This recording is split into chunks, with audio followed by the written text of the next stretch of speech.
Hi friends. So I have a story for you and I promised I'd share it here first. So I am going to have a mommy makeover. Okay, before you turn this off and just like blast through me, I want to talk to you about what it is to be enough. Many of you know me, and if you read the book For She Who Leads, you will know that in my 20s I had cancer. And it wasn't like the kind of cancer that made you lose your hair, and it wasn't kind of cancer that was like skin cancer that made your skin, come off. It was the core of my being. It was intestinal cancer. It was a carcinoid tumor of the ileum, a tiny little tumor that caused hell in my life as it grew slowly.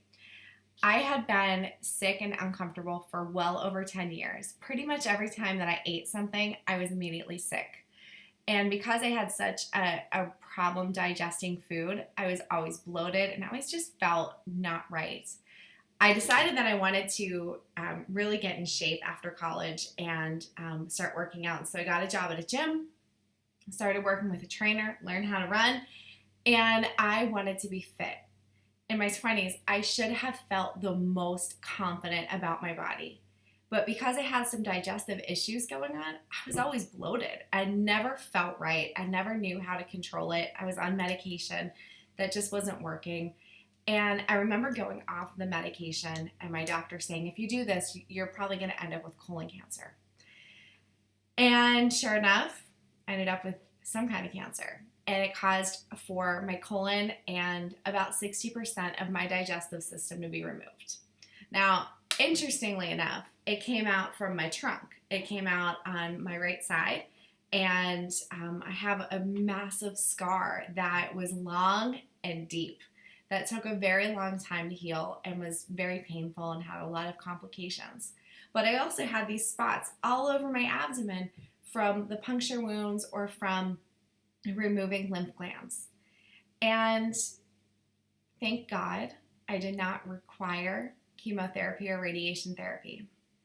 But I carried this with me every single day since.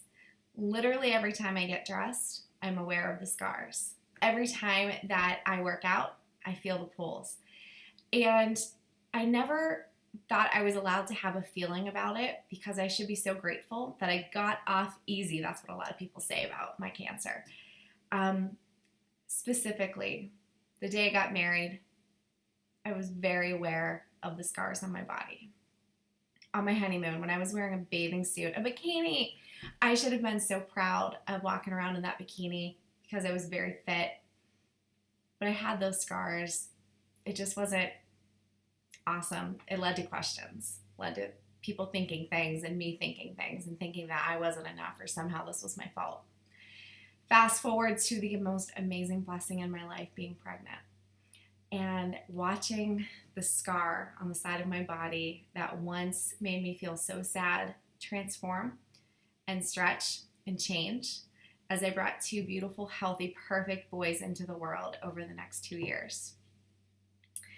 My kids know the scar. They always put their hand on it. They feel mommy's scar all the time and find it to be very interesting and entertaining.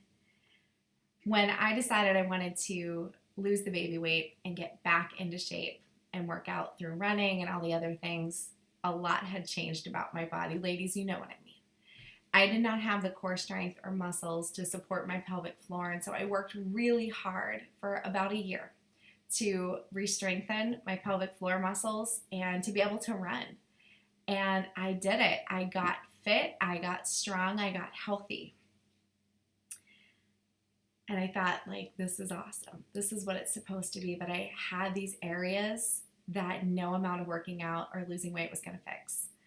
And they were very much related to those scars. So I always told my husband that before I turned 40, or maybe on my 40th birthday, that I'd like to get a mommy makeover, at least get my boobs done. I nursed for 4 years straight. I probably deserve that, a little lift. As I started researching and planning, I realized that I would benefit from something more significant, and they call it the Mommy Makeover, and I'll tell you what it is in a minute. But I felt like I needed that. It's not like I don't have a super high self-esteem. If you know me, you know I do. And it's not like I think that I have to meet this particular mold. It's the fact that I've had this discomfort, this pain point for well over a decade that I just thought I was supposed to live with. And I don't want to just live with something. I want to fight and put everything I have into the next thing. I want to do the brave thing. And that's saying I'm enough and I deserve to put an investment in myself because I'm going to carry the next 40 years or 50 years, God, oh my God, I hope, for my family. And I want to be the strongest and the bravest at that point.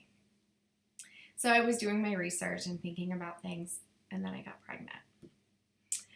And we celebrate every birth and every pregnancy and every life and every death in our family to the extreme. And so having a new baby joining our family was pretty special. And if you know me and follow me on the blog, you know that we lost that baby. We lost that baby in the same period of time that we lost my dad and just recently lost my father-in-law. We had 3 significant losses inside of 6 months. And I knew that there would always be a reason not to do this. But I did a lot of research. I met with a lot of doctors. I had a lot of conversations. And I realized that this was an investment I needed to make, not just in getting this procedure, or actually it's like 7 procedures, but in taking the time to stop and be for myself and be a little bit by myself and be healing myself.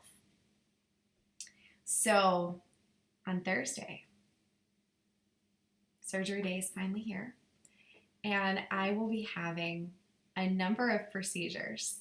The most exciting part is the doctor that I'm working with knows how to deal with my scar tissue, knows how to deal with the hernias, knows how to deal with the discomfort I've had. And he is going to heal me in terms of the massive separation that my abdominal muscles suffered from pregnancy because the scar tissue that is on the right side of my body anchored those muscles while the rest of my body was able to move a little bit and make space for the babies. The right side of my body was not. So it caused for a greater separation of my abdominal muscles. And that has caused for discomfort just about every day since. So that will be healed and fixed, and I'm so excited.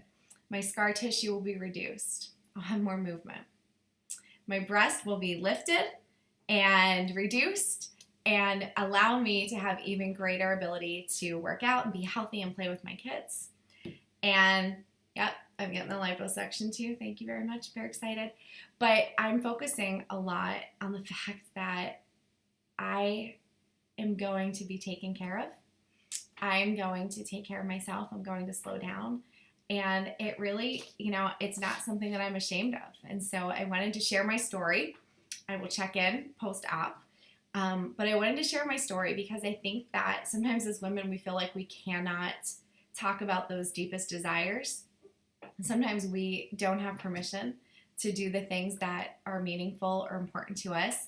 And sometimes we even feel like we should shame someone or be ashamed of the desire to do this work, So I'm getting plastic surgery.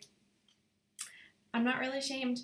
I'm excited. I've got great friends. I've been very open with my friends and family about this because I think that as a woman who serves and gives so much, that knowing that this is a time that I need to do this and knowing that it's going to allow me to have the greater ability to serve in the future and take care of my family and friends and professional responsibilities, I think it's important.